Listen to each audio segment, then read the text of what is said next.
Good evening. Welcome to MISSIO. This streaming series will help us navigate today's challenges. It's a service of the Pontifical Mission Society, and I'm your host, Don McCrabb, Executive Director of the United States Catholic Mission Association. I'm happy to welcome our conversation partners for tonight, Father Frank Hoare and Dr. Susan Timoney. Unfortunately, because of technical difficulties, we could only bring you snippets of Father Frank's conversation, but it's very rich. So, with that, let me introduce Father Frank, recorded earlier today. Father Frank. Good evening, Father Frank. Could you just say a word or two about who you are and where you serve? I'm an Irish Columban missionary, and I work in Fiji. How long have you served in Fiji? I have served in Fiji for almost 40 years, and it's a very beautiful place, small country, just perhaps the size of Connecticut, a little bit bigger. It has 100 inhabited islands and about 1 million people altogether. We are going to explore the pandemic and the experience of the pandemic. How have you personally experienced the pandemic? Personally, I'd have to say I got away very lightly. We had some cases here in Fiji back at the end of March, and where I'm living here in Suva, the capital, it was in lockdown for 2 or 3 weeks at the end of March, beginning of April. And during that time, we were confined basically to the house, and we could exercise outside, but there was no social gatherings or social visiting. It was a time of uncertainty for me, and to some extent, a time of fear. And one of the words that's sometimes used to talk about this experience is trauma. Do you see this as a traumatic experience? For me, trauma is a severe shock that overwhelms our normal coping abilities, and which also is very difficult to integrate into our belief systems. So it's a shock and it overwhelms. How does this play out in terms of the pandemic? I know that you went through the Winston cyclone. What's the similarities and what's the difference? Yes, I think for us here in Fiji, the cyclone was a greater trauma because 300,000 people were very badly affected, their houses completely gone, flooding everywhere. It was for us here in Fiji, it was certainly a bigger trauma. Any insights about how the Fiji people deal with trauma that might be different than the way we do so here in America? I know, Don, that the insights are the feelings most experienced here, especially, well, in both situations, the cyclone and the pandemic, were feelings of helplessness, fear, guilt, shame, and especially for some of the men who are expected to be strong, very difficult for them to admit to some of these helpless and fearful feelings. However, I think it's very important, and we've seen here how important it is for everyone to accept these feelings as normal. Those feelings that are difficult for us, I think if we can accept them without judging them, and then make every effort we can to minimize them by finding ways to lessen the tension, to switch our minds to other things. One thing, Don, that has helped us a lot in Fiji here has been storytelling in a safe place, where people can gather in a safe place, know that it will be confidential, and respect each person in a very helpful way. Father Frank, thank you very much for that.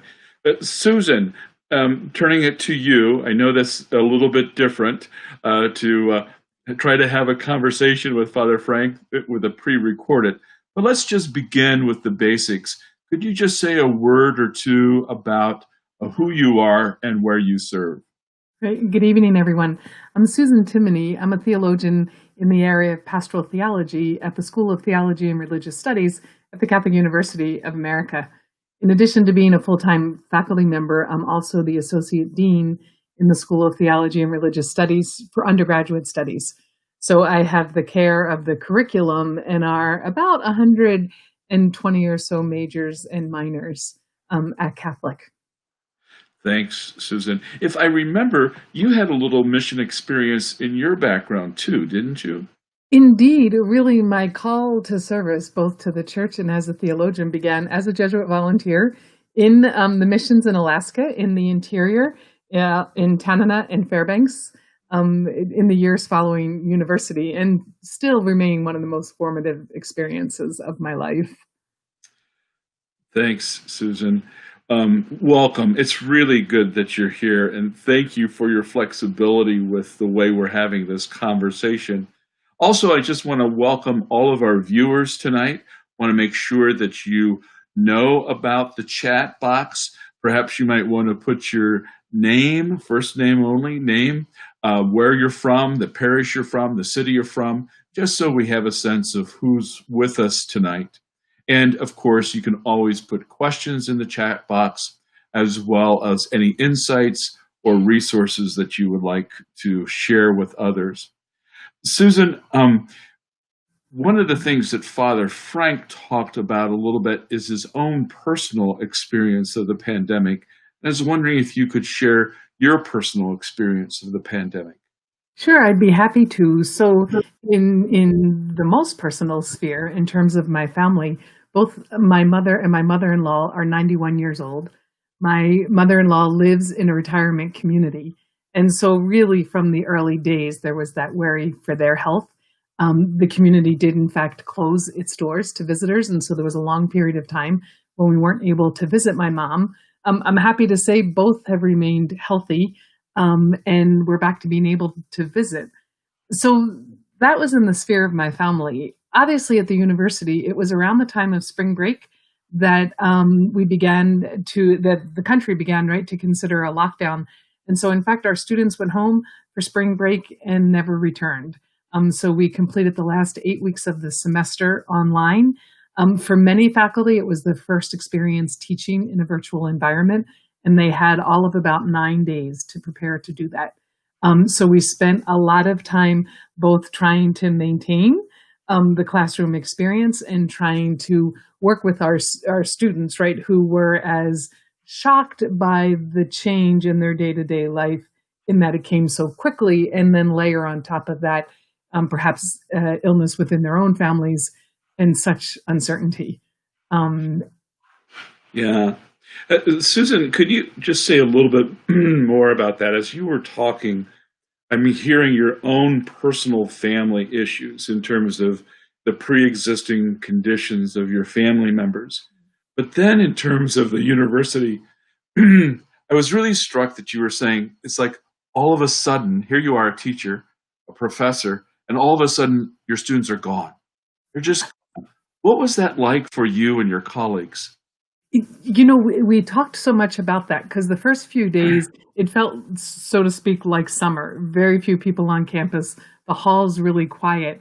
But then when it was in fact not summer, it just began to feel so difficult. And then quickly, even we were asked not to come into work. So then most of us were working from home, and our whole lives, it seemed, were taking place on Zoom, right? So just tremendous number of hours doing the things that faculty do together via Zoom, in addition to carrying a full class load. So it felt really isolated and isolating, and I would say a pretty high level of stress because so many pieces of it were so new, and you just had no preparation. And you were trying to close out the term, right? It wasn't even like it was the beginning of the term. You were trying to wrap up this plan that you had been working through, right, for 14 or 15 weeks. Yeah, I mean, it's got to be very difficult to adjust to that. And part of our own reflection as the Pontifical Mission Society and United States Catholic Mission Association came together, we were just reflecting on, how can we just begin to provide a space, reflect on this, and begin to name different aspects or components of this reality. As you were talking, it reminded me, one of the first things we started thinking about is this word trauma. Sometimes trauma has been laid on this experience. I mean, the pandemic has been a direct or an indirect cause of many traumatic experiences. The isolated death of loved ones, weeks of isolation, loss of livelihood, changes in how our kids go to school. Even it's difficult for us to go to Mass on Sunday in some places. So as you think about this word, trauma, would you say that that word fits this experience? What's your thought about trauma? Don, it's interesting because I thought about this piece a lot because I felt like in some ways my own situation, the situation of the university, didn't seem to be as traumatic as perhaps some other situations. Let's say if you were going to school and living in New York City. But then when I began to think that trauma describes emotions and people's emotional response to serious situations or danger situations, then you begin to see that at one and the same time, as Father Frank pointed out, there were a lot of emotions that people found overwhelming, right? There was anger, there was stress, there was anxiety, there's sleeplessness. And so all of a sudden you have this sense that it's something all of us were experiencing, even globally. And yet, because it relates to the emotions, everyone was experiencing it perhaps in a slightly different way or in a way unique to them. And so as we began to think about what can we do for students, you began to realize how important one-on-one conversation and how important being able to listen to the individual's experience rather than assuming that every undergraduate is having the same experience or people in rural areas are all experiencing the pandemic in a similar way, that there is both a shared experience but a really individual one too. And so for me, the intersection of that with a person's faith and the way in which we minister as a community becomes really interesting to think about, right? And to begin to process. Susan, could you unpack that individual experience a little bit more? And the reason why I'm asking that is because of what Father Frank said.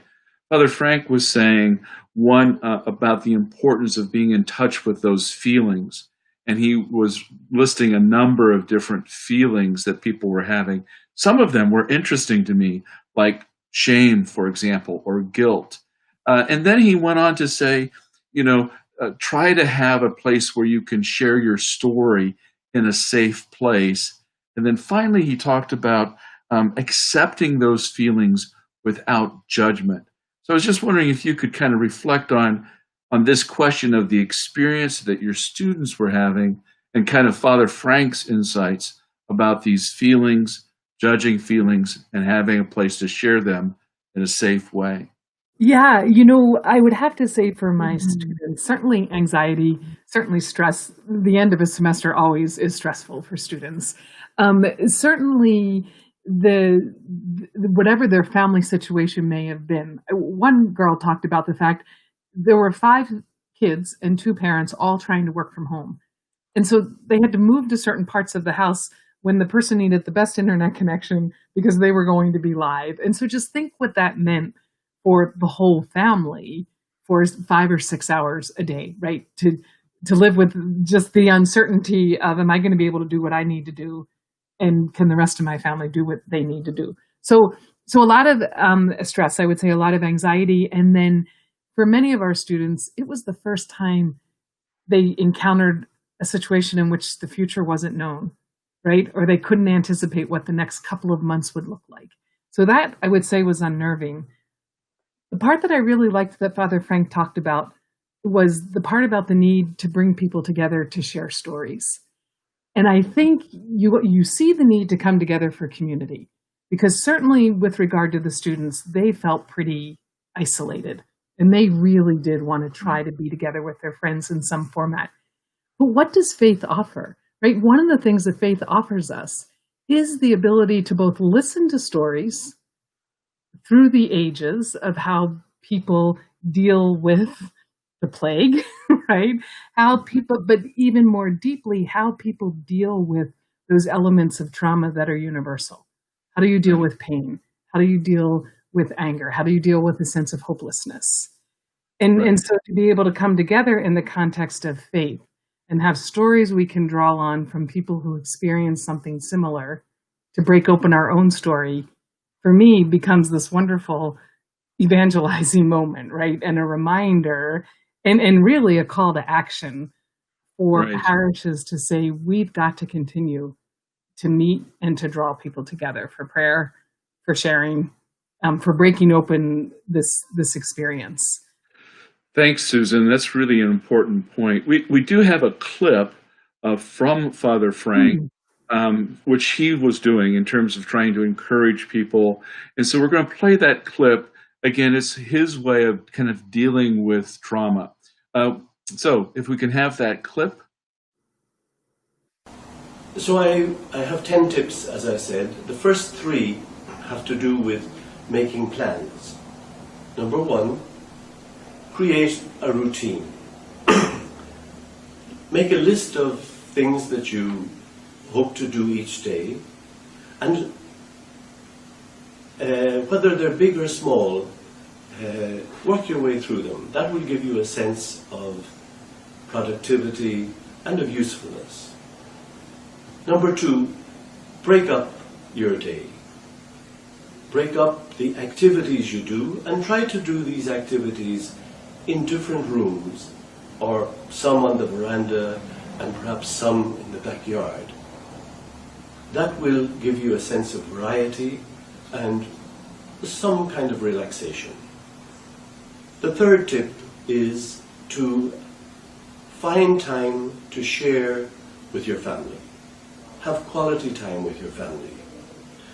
Perhaps you might say morning and evening prayers together, and then at the end of the day, come together for the rosary or the 7-step gospel sharing. Then you might like to tell stories, play cards or some other games, or have a sing-along. So those first 3 tips are about planning your time. Having a routine, breaking up your day into different activities in different places, and having quality time with your family.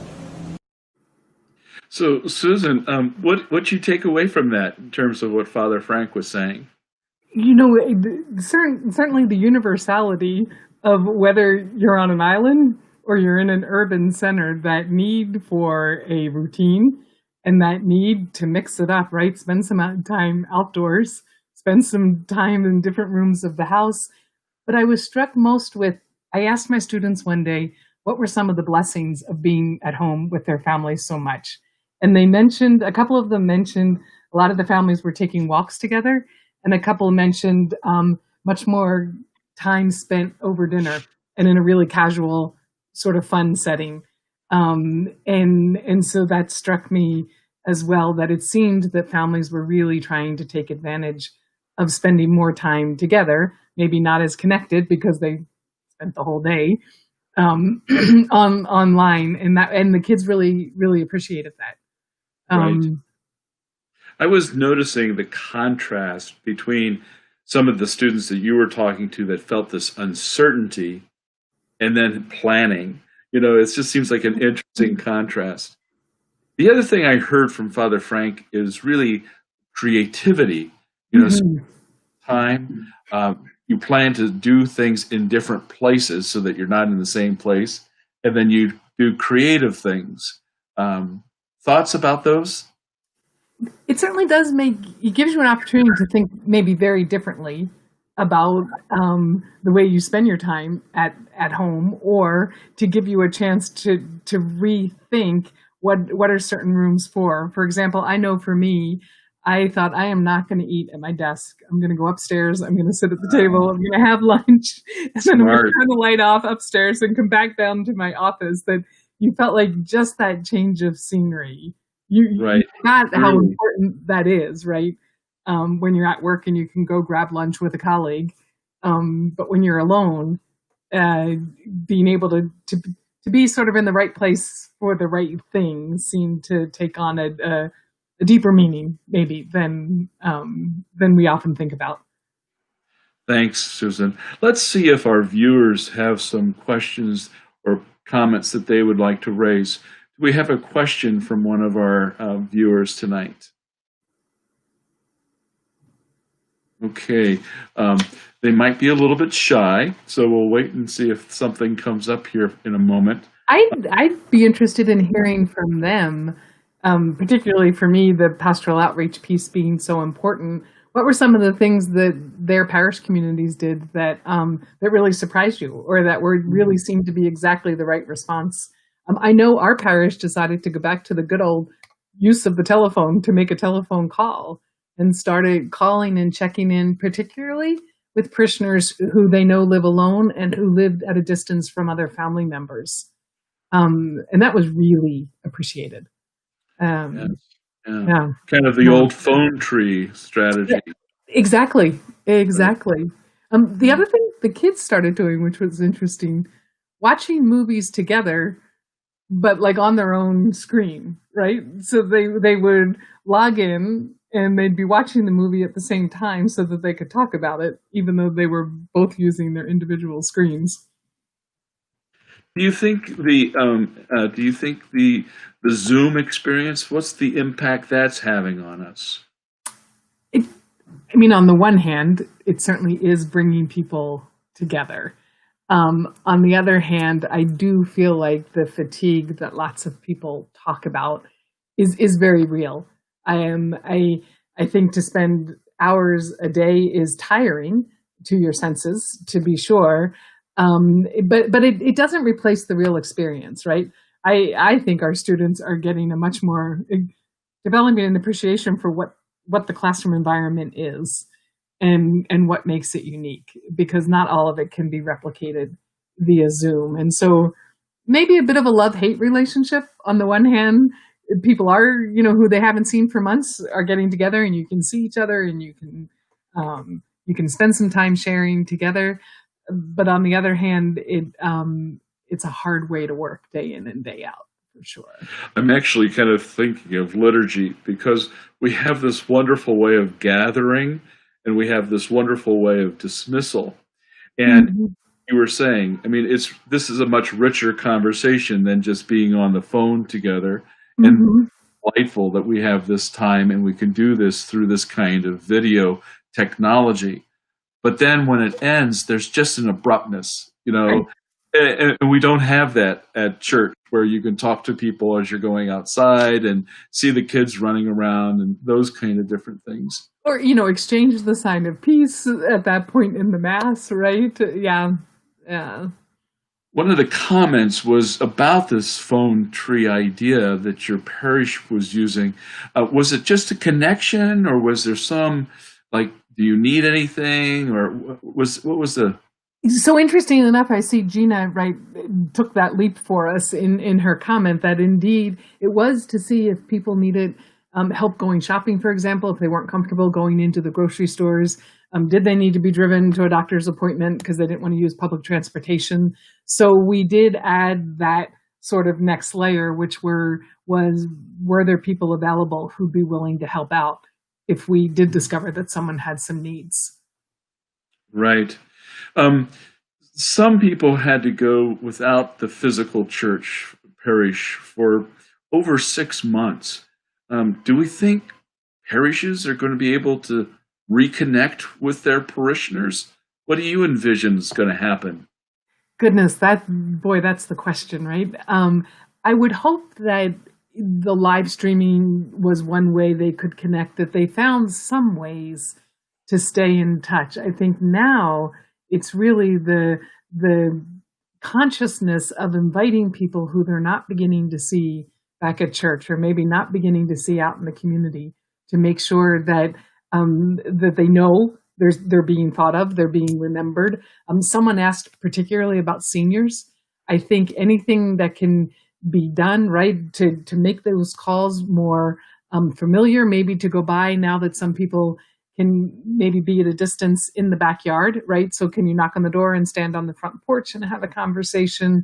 But any of those personal touches to be able to communicate, we know we haven't seen you. We hope you're well. We hope you're going to be able to come back soon, I think is really important. Often, particularly for Catholics, so many times they say they can leave and no one seems to know they're gone. Here's a moment for us to be really conscious, right, of who's not there, and to reach out. Any particular thoughts about the elderly or seniors, especially if they're living alone? How would we handle that in this kind of situation? I wonder if we could help connect them to each other, right? So that you have not only someone perhaps from the staff reaching out, but could you connect someone who lives in the same neighborhood, or doesn't live, or maybe doesn't live close by, but both are happy to be able to chat on the phone with someone? Is there a way you can gather a few with Zoom, and someone to be able to operate it for them, so you could get a bunch of them on the screen together, if that's not something they can do alone? Can the pastor and the communion ministers take them communion? If you can do that in a safe way within their home, or again outside in the backyard, to be able to bring them the sacraments. I think any of those things ought to be able now, with some restrictions lifting, to be done in some way. And I want to echo back to some of the insights that Father Frank had. Again, what would be true for others would also be true for seniors, which is, plan your day. Say, okay, it's 8:00 in the morning, I'm going to do my morning prayer, or it's 10:00, it's time for me to take my walk around the block if I can, late type of a thing. And the other thing is one of the kind of the developments of the phone tree was that people would actually covenant with each other. Right. So someone would say, okay, I'm going to call you at 5:30 every day just to see how you're doing. And so they would chat for about 5 minutes or so.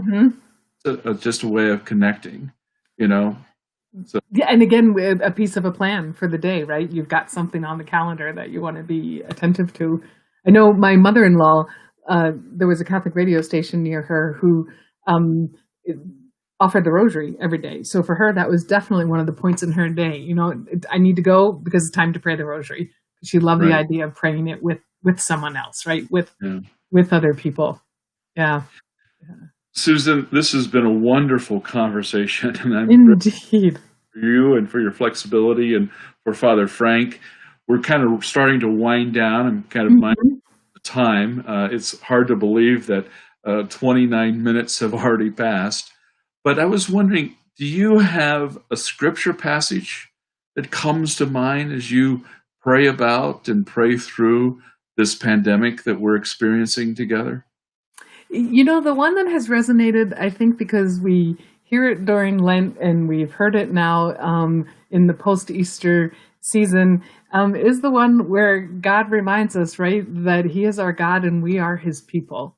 And I feel like for me, it's Jeremiah, right? It's so comforting to know that God is in fact holding us in His hands, and as long as we can keep in mind that He is ours and we are His, for me that reminds me that we'll move through this together according to His plan. Yeah. But the one passage, I have carved you into the palm of my hand. That's right. Yeah. And so may this time bring us even closer to the Lord. And Susan, thank you. I really, really appreciate your time this evening. I just have a little bit of an announcement here. First of all, we will be continuing the conversation next week. The springboard for this conversation next week is going to be on the question of resiliency. Mm. How do you develop those coping skills that Father Frank mentioned? So, thank you for joining us for this MISSIO streaming series. This is a collaborative effort of the Pontifical Mission Society and the United States Catholic Mission Association, and indeed all of the missionary family throughout the United States and throughout the world. Again, because we are all connected by the one faith in our one Lord. So next week, join us on October 7th. We will continue to navigate the challenges by exploring resiliency, what it is, how it can help, and maybe how it won't help us. So from all of us, Father Andrew Small, the National Director, Monica, Andrew Moscato, our wonderful producer, and myself. Thank you again for joining us, and may God bless you and your loved ones.